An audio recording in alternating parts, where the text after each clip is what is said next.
সন্মুখত ২৬ৰ নিৰ্বাচন গতিকে এই নিৰ্বাচনৰ প্ৰাকখনত প্ৰধানমন্ত্ৰীৰ এই আগমন আৰু এই আগমনে কৰবাত কোনোবাখিনিত এক ৰণডংকা বজাবলৈ যে প্ৰধানমন্ত্ৰীগৰাকী আহিছে সেয়া কিন্তু আপুনি অমান্য কৰিব নোৱাৰে কাৰণ যদিও যেনিবা এটা চৰকাৰী অনুষ্ঠানত অংশ ল'বলৈ প্ৰধানমন্ত্ৰীগৰাকী আহিব কিন্তু যেহেতু দেশৰ প্ৰধানমন্ত্ৰীৰ আগমন আৰু আগত ২৬ৰ নিৰ্বাচন গতিকে এই গোটেই দিশটো চালিজাৰি চাই কৰবাত যেন বিজেপিয়ে ৰিস্ক ল'ব বিচৰা নাই প্ৰতিটো দিশ আচলতে কেনেধৰণে আচলতে নজৰ দিছে বা প্ৰতিটো দিশেই যিহেতু নিৰাপত্তাৰ দিশটো যথেষ্ট গুৰুত্ব দিবলগীয়া হৈছে কাৰণ দেশৰ প্ৰধানমন্ত্ৰীৰ নিৰাপত্তাৰ কথাটো উত্থাপন হয় গতিকে এই মুহূৰ্তত বাজপেয়ী ভৱনৰ পৰিৱেশটো আমি পুনে পুনে দেখুৱাই ল'ব বিচাৰিছো কেনেধৰণৰ পৰিৱেশ বৰ্তমান সময়ত বাজপেয়ী ভৱনত বিৰাজ কৰিছে যে এই স্থানত যিহেতু মই কৈছো যে এই স্থানত পূৰ্বতে আপুনি যদি চাই অহৰহ প্ৰতিদিনেই লোক হাজাৰ হাজাৰ লোক অহা যোৱা কৰে কিন্তু বৰ্তমান সময়ত যদি চাই যে ইয়াত কিন্তু কোনো ধৰণৰ বিজেপি কাৰ্যকৰ্তাৰ বাহিৰে লাখ লাখ বিজেপি কাৰ্যকৰ্তাৰ ভিতৰত কিন্তু খুব কম সংখ্যক বিজেপিৰ কাৰ্যকৰ্তাকে ভিতৰত প্ৰৱেশ কৰিবলৈ অনুমতি দিছে মই আপোনাৰ ওচৰলৈ আহিছো আপুনি নিশ্চয়ভাৱে সন্ধিয়াৰ সেই বৈঠকখনত উপস্থিত থাকিব হয় নিশ্চয়কৈ আজি আমাৰ প্ৰথমবাৰৰ বাবে প্ৰধানমন্ত্ৰীৰ সন্মুখত বৈঠকত উপস্থিত থাকিব গতিকে অনুভৱটোৱে মই জনাৰ চেষ্টা কৰিম হয় আজি সমগ্ৰ অসমবাসীৰ কাৰণে বা আমাৰ বিজেপি কাৰ্যকৰ্তাখিনিৰ বাবে এক ঐতিহাসিক ক্ষণ প্ৰধানমন্ত্ৰী ডাঙৰীয়া ২০১৪ চনৰ পিছৰে পৰা যেতিয়া প্ৰধানমন্ত্ৰী হৈছে তেতিয়াৰ পৰা প্ৰথমবাৰৰ কাৰণে আমাৰ ৰাজ্যিক কাৰ্যালয়লৈ আহিব আৰু আমাৰ সকলোবোৰ কাৰ্যকৰ্তা যথেষ্ট উৎসাহিত হৈছে তেখেতৰ আমি মাৰ্গদৰ্শন লাভ কৰিম আগন্তুক যি বিধানসভা নিৰ্বাচন আহি আছে ২০২৬ত তেখেতে আমাক মাৰ্গদৰ্শন কৰিব আৰু কেনেকৈ আমি গোটেই সাংগঠনিক বিষয় বা সাংগঠনিক দিশ আমি কেনেকৈ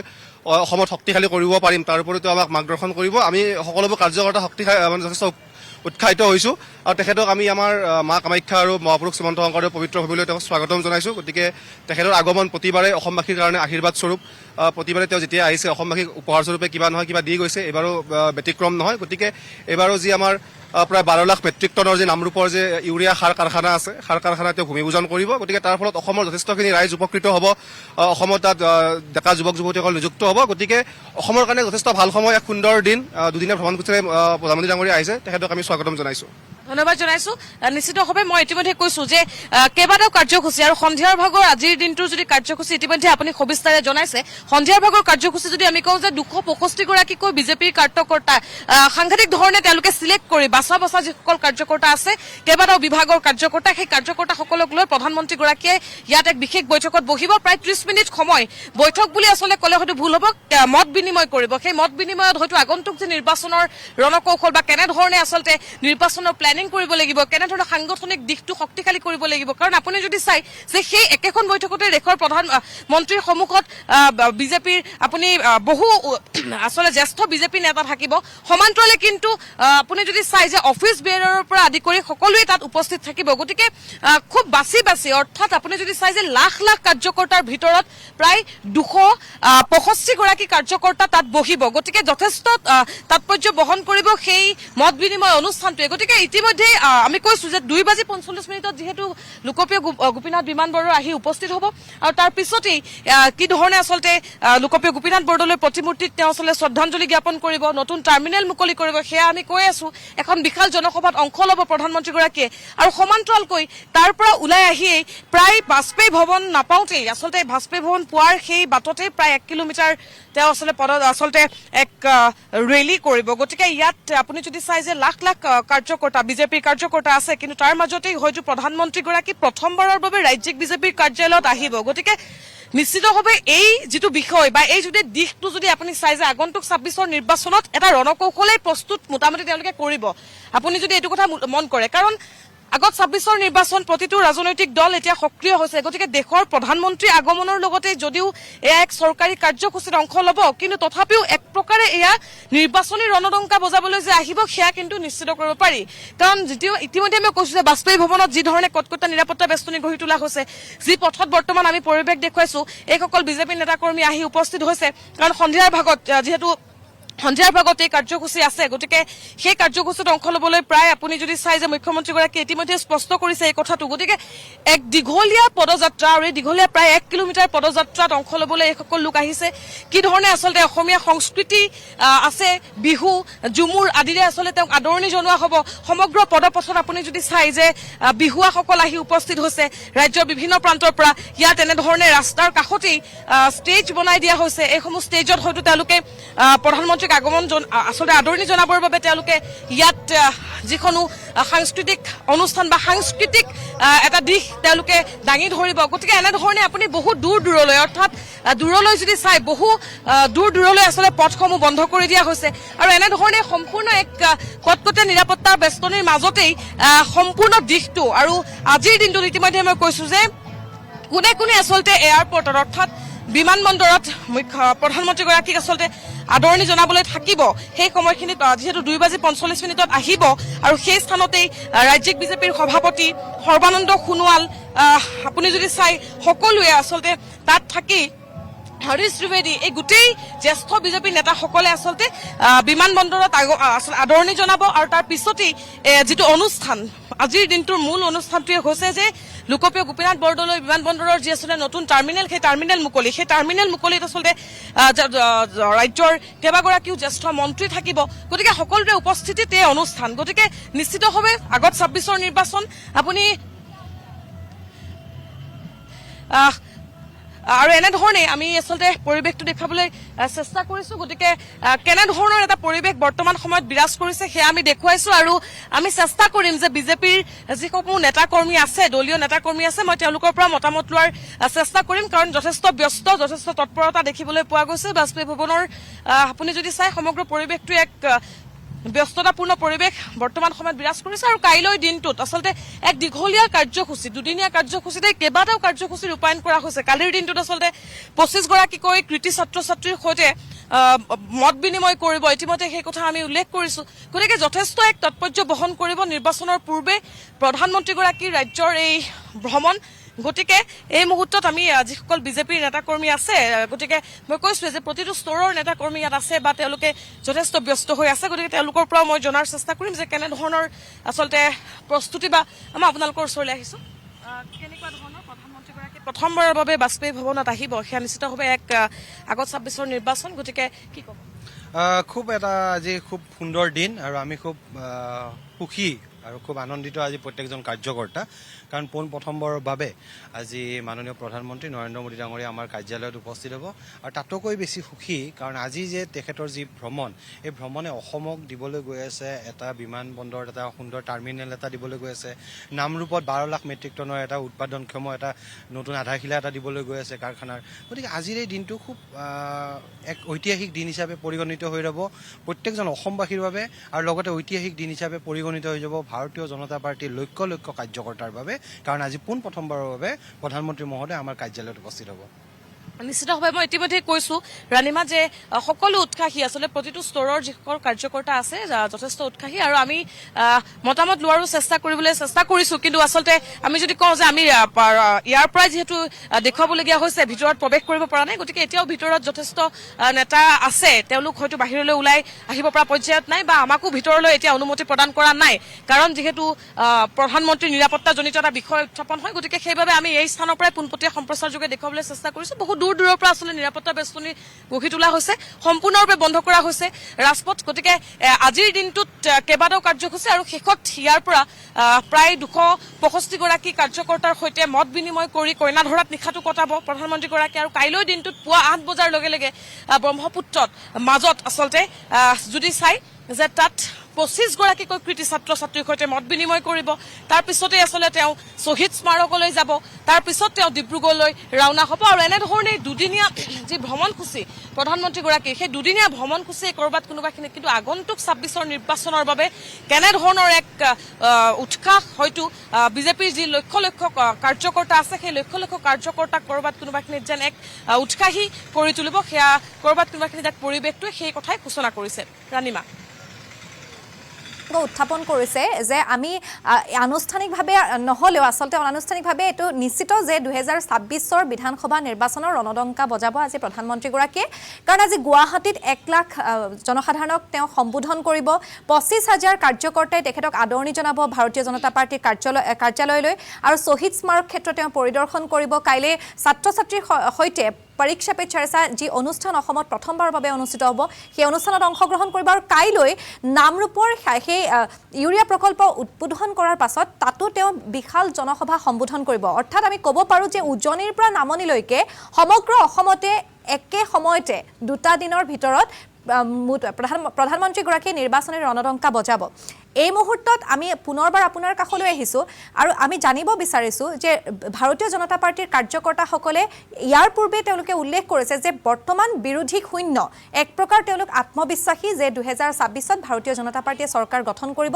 মুখ্যমন্ত্ৰীগৰাকীয়ে কৈছে যে 2026 আৰু 2031 বিৰোধীয়ে ভাৰতীয় জনতা পাৰ্টিক চৰকাৰ গঠন কৰিবলৈ দিয়ে দিছে গতিকে 2036ৰ বাবেহে কিন্তু দেখিবলৈ পোৱা গৈছে যে বিৰোধীয়ে প্ৰস্তুতি চলাইছে অৰ্থাৎ কংগ্ৰেছ নেতৃত্বাধীন সমগ্ৰ এই যিসকল দল আছে তেওঁলোক মিত্ৰতা সেই 2036ৰ বাবেহে তেওঁলোকে নিৰ্বাচনী প্ৰচাৰ চলাইছে বিহাৰত যেনেধৰণে আচলতে বিধানসভা নিৰ্বাচনত এক প্ৰকাৰ বিৰোধীক তেওঁলোকে ক্লিন চিট বুলি ক'ব পাৰিব ক্লিন সুইপ কৰিছিল ঠিক তেনেদৰে এইবাৰো কিন্তু 2026ত ভাৰতীয় জনতা পাৰ্টিৰ নেতৃত্বাধীন মিত্ৰজোঁটৰ চৰকাৰে সেই একেই লক্ষ্য বান্ধিছে যে এইবাৰ বিৰোধী শূন্য কৰিব লাগে কাৰণ পূৰ্বতে তেওঁলোকে কৈছিল যে 100খন আসন তেওঁলোকে দখল কৰিব শেহতীয়াকৈ মুখ্যমন্ত্ৰীগৰাকীয়ে কৈছে যে অসমৰ ৰাইজে যি দিব সেয়া বিজেপি অৰ্থাৎ ভাৰতীয় জনতা পাৰ্টিয়ে গ্ৰহণ কৰিব তেওঁ নাম্বাৰ এতিয়া কোৱা নাই তেওঁলোকৰ টাৰ্গেট হৈছে যে বিৰোধী শূন্য কৰা আৰু সেই মুহূৰ্তত প্ৰধানমন্ত্ৰীগৰাকী আজি আহিব 2025ৰ শেষ অংশ আৰু 2026ৰ নিৰ্বাচনৰ প্ৰাক্ষণ বুলি ক'ব লাগিব গতিকে সেই সময়ত প্ৰধানমন্ত্ৰীগৰাকী আগমনক লৈ যথেষ্ট উৎসাহী তেওঁলোক আৰু আত্মবিশ্বাসী আৰু সেই আত্মবিশ্বাসক দুগুণ আত্মবিশ্বাস কৰিবৰ বাবে প্ৰধানমন্ত্ৰীগৰাকীৰ আজ এই আগমন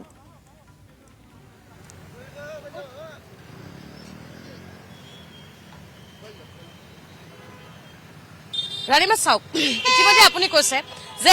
সমুখত 2026ৰ নিৰ্বাচন আৰু এয়া 25ৰ একেবাৰে সামৰণি গতিকে 25ৰ সামৰণিত 24ৰ আগমন গতিকে এই সময়ছোৱাতে আচলতে আপুনি যদি চাই যে সম্পূৰ্ণৰূপে কিন্তু বিজেপিয়ে ইতিমধ্যে কেইবাবাৰো ইংগিত দিছে যে বিৰোধী শূন্য হৈছে বিৰোধীয়ে কৰবাত কোনোবাখিনিত তেওঁলোকে যদি চাই যে মিত্ৰতাৰ কথা কয় মিত্ৰতা তেওঁলোকে হয় আৰু মিত্ৰতা হয় মানে সেই সময়ত তেওঁলোকৰ মিত্ৰতা ভংগ হৈ যায় তেওঁলোকে যদি চাই যে মিত্ৰৰ কথা কৈ থাকে হৈ থাকে ঠিক নিৰ্বাচনৰ প্ৰাক্ষণতে মিত্ৰতা ধ্বংস হৈ যায় গতিকে তেনে ক্ষেত্ৰত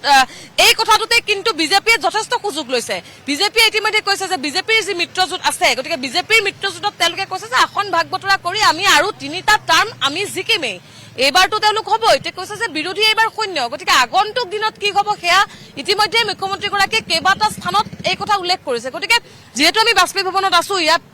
হয়তো বিজেপিৰ নেতাকৰ্মীসকল যথেষ্ট ব্যস্ত ভিতৰত সেয়েহে হয়তো এই মুহূৰ্তত তেওঁলোক বাহিৰলৈ ওলাই আহিব পৰা নাই কিন্তু মই পুনৰ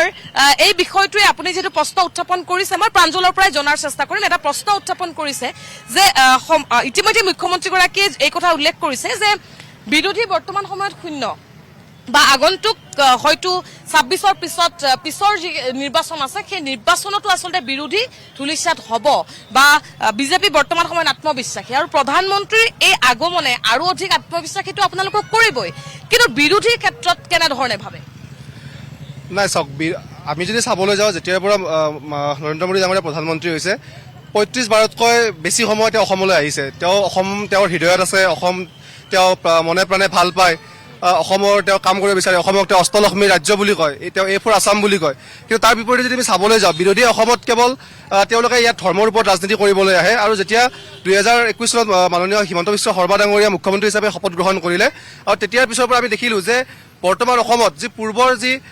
আচলতে মুছলমান অধ্যুষিত যি আসনক লৈ বিৰোধী ৰাজনীতি কৰে সেই আসনৰ সংখ্যা কমি আহিছে পূৰ্বৰ যি প্ৰায় 47টা যি আসন আছিলে আসনৰ পৰা আহি এতিয়া 22টা আসনত ৰৈছে আৰু এই 22টা আসনৰ যদি আমি চাবলৈ যাওঁ এতিয়া অসমত 104 ভাৰ্চেছ 22 গতিকে 104ত আমাৰ বিজেপি দলে তাত অগ্ৰগতি লাভ কৰি আছে আৰু কেৱল 22টা আসনতে বিৰোধী আছে কিন্তু ভৱিষ্যতে সেই 22টা আসনো কিন্তু এই বিৰোধী হাতত নাথাকিব এই 22টা আসনো কিন্তু মুছলমানৰ হাতত নাথাকিব গতিকে অনাগত সময়ত অসম সম্পূৰ্ণৰূপে বিৰোধী ধুলিচ্ছাত হ'ব কেৱল বিৰোধী বুলি ক'লে কেৱল মানুহকেইজনে ৰৈ যাব তেওঁলোকৰ কোনো ধৰণৰ তেওঁলোকৰ আচলতে ৰাজনৈতিক ৰিপ্ৰেজেণ্টেশ্যন তেওঁলোক নাথাকিব অসমত কেৱল অসমক ভালপোৱা খিলঞ্জীয়া চৰকাৰে ভৱিষ্যতে থাকিব এতিয়া প্ৰধানমন্ত্ৰী আগমন আপুনি ইতিমধ্যে কৈছে যে কেইবাবাৰো প্ৰধানমন্ত্ৰী অসমলৈ আহিছে যথেষ্ট সংখ্যক সময় অসমত তেওঁ আছে বা অসম A4 অসম বুলিয়ে তেওঁ কয় ইতিমধ্যে আপুনি কৈছে গতিকে নিৰ্বাচন তেনে সমাগত এয়া 25ৰ শেষ আৰু 26ৰ আৰম্ভণিতে নিৰ্বাচন হ'ব গতিকে এই নিৰ্বাচনে আৰু অধিক উৎসাহী কৰিব আপোনালোকক হয় নিশ্চয়কৈ চাওক বিগত যি বিহাৰ বিধানসভা নিৰ্বাচন আছিলে বিহাৰ বিধানসভা নিৰ্বাচন আপোনালোকে সকলোৱে দেখিছিলে যে কংগ্ৰেছৰ দৰে এটা দলে কেৱল তেওঁলোকে 6খন আসনতে তেওঁলোকে শান্ত হ'ব লগা হৈছিলে কিন্তু তাৰ বিপৰীতে যদি আমি চাবলৈ যাওঁ যে বিজেপিয়ে যি ধৰণৰ আচলতে ইয়াত মই এই মুহূৰ্তত আচলতে মই দেখুৱাইছো মই অকণমান সময় পোনপটীয়া সম্প্ৰচাৰত যিহেতু আছো মই দলৰ সভাপতিগৰাকী আছে নিৰ্বাচন তেনে সমাগত গতিকে গতিকে এই সময়ত আৰু অধিক উৎসাহী হৈছে বিজেপি কাৰ্যকৰ্তা। নিশ্চিতভাৱে নিৰ্বাচনটো আছে, কিন্তু প্ৰধানমন্ত্ৰী ডাঙৰীয়াৰ অসম ভ্ৰমণ আমাৰ সকলোৰে বাবে সদায় সুখকৰ আৰু সদায় আমি তেখেতৰ ভ্ৰমণত উৎসাহিত হওঁ আৰু অসমে উপহাৰ পায় প্ৰতিবাৰতে। গতিকে এনেকুৱা এটা সময় আজিৰ দিনটোত যে প্ৰধানমন্ত্ৰী ডাঙৰীয়া আমাৰ কাৰ্যালয়ত আহিব, গতিকে আমি কাৰ্যালয়তো সকলো কাৰ্যকৰ্তাই অধীৰ আগ্ৰহেৰে বাট চাই আছোঁ। হাজাৰ হাজাৰ কাৰ্যকৰ্তাই তেখেতক এই ওচৰতে কাৰ্যালয়ৰ ওচৰে পাজৰে তেখেতক সম্ভাষণ জনাব। গতিকে আগ্ৰাসী ৰূপত আগবাঢ়িছে, বিৰোধী কিন্তু তেনেধৰণে এতিয়া নাইকিয়া হোৱাৰ নিচিনা দেখিবলৈ পোৱা গৈছে। এই আগ্ৰাসী শব্দটো আমি ব্যৱহাৰ নকৰোঁ। ভাৰতীয় জনতা পাৰ্টীৰ ডিক্সনাৰীত আগ্ৰাসী শব্দটো নাই। আমি ৰাইজৰ লগত সদায় আছোঁ, ৰাইজৰ হৈ কাম কৰি আছোঁ আৰু সংগঠন তৃণমূল পৰ্যায়ত বুথ পৰ্যায়ৰ পৰা আৰম্ভ কৰি প্ৰতিটো স্তৰত সংগঠন শক্তিশালী কৰাৰ কাৰণে সদায় আমাৰ এটা অনবৰত প্ৰয়াস চলি থাকে আৰু তাৰ ক্ৰমত আমি প্ৰধানমন্ত্ৰী ডাঙৰীয়াৰ প্ৰৱাসৰ লগত আমি আজি বিশিষ্ট আমাৰ যিসকল জ্যেষ্ঠ কাৰ্যকৰ্তা আছে, সাংসদ বিধায়কসকল আছে, জিলা সভাপতি প্ৰমুখ্যে তেওঁলোকৰ লগতো প্ৰধানমন্ত্ৰী ডাঙৰীয়াই এটি বাৰ্তালাপ কৰিব, মত বিনিময় কৰিব। গতিকে ইয়াতকৈ আৰু বিজেপি কৰা কাৰ্যকৰ্তাক হয়তো বেলেগ আৰু উপহাৰ নালাগে যে প্ৰধানমন্ত্ৰী ডাঙৰীয়াই পোনপটীয়াকৈ আজি জিলা সভাপতি, জিলা প্ৰভাৰী, জ্যেষ্ঠ কাৰ্যকৰ্তা, সাংসদ, বিধায়ক তেওঁলোকৰ লগত কথা পাতিব। গতিকে আমাৰ কাৰণে আটাইতকৈ উপলব্ধি ভাৰতীয় জনতা পাৰ্টীৰ ইতিহাসত প্ৰধানমন্ত্ৰী ডাঙৰীয়াৰ অসম ভ্ৰমণটো বহুবাৰ হ'ল, কিন্তু প্ৰথমবাৰৰ কাৰণে বিজেপি কাৰ্যালয়ত অহাটো আমাৰ কাৰণে সুখৰ, আনন্দৰ, গৌৰৱৰ আৰু প্ৰাপ্তিৰ অনাবিল মুহূৰ্ত।